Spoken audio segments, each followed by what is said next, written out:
Kung hindi lang naman ganito yung cheese sa puto wag na lang, char. Puto cheese na madaling gawin at napakasarap. Gusto mo rin ba?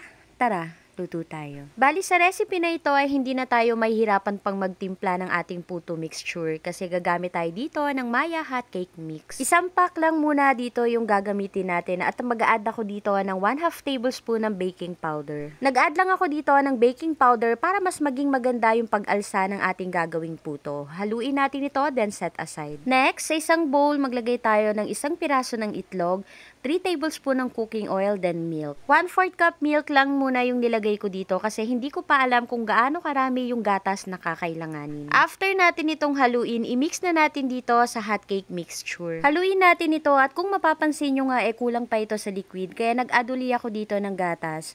Total of 1 cup and 2 tablespoon pala yung nailagay ko ditong gatas. Optional lang po pala yung paglalagay dito ng gatas kasi pwede rin naman na tubig yung ilagay nyo dito.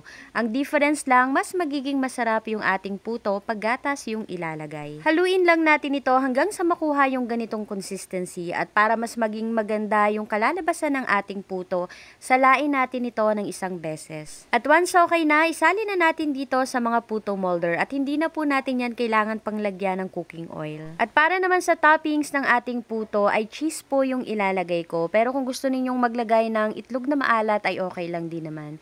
Mas bet ko lang kasing maglagay dito ng cheese dahil sakto dumating na yung bagong order ko ng cremoso melting cheese. I-steam natin ito for 9 minutes at lagyan natin ng tela yung takip ng steamer para hindi ito matuluan ng tubig. And after 9 minutes, luto na rin yung ating puto at tignan nyo naman kung gaano ka-smooth yung ibabaw ng ating puto. Lagyan na natin ito ng sliced cheese sa ibabaw at steam uli for another 20 seconds. And ready to serve na ang ating napakasarap at talaga naman kumikinang ang ibabaw ng cheese ng ating puto cheese. Gusto mo rin ba? Tara, kain tayo. For today's video, nagluto naman tayo ng napakasarap na merienda, ang puto cheese. At yung cheese na nilagay natin dito sa puto cheese ay isa yon sa mga cheese na madalas kong ginagamit pag nagluluto ako. Ang cremoso melting cheese. Cremoso, baka naman. Kung mapapansin niyo itong isa, halos na na-cover na ng cheese itong nasa gitna. Kasi yan, yung unang batch na sinalang ko, akala ko mga 1 minute ko pa siyang i-steam para mag-melt yung cheese.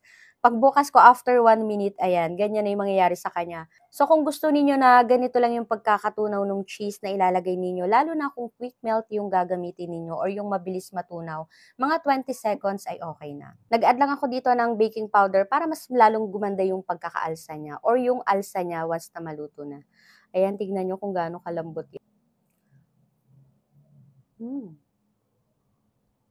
Siksik na siksik siya, oh. Hindi siya mahangin. At napakasarap ng cheese.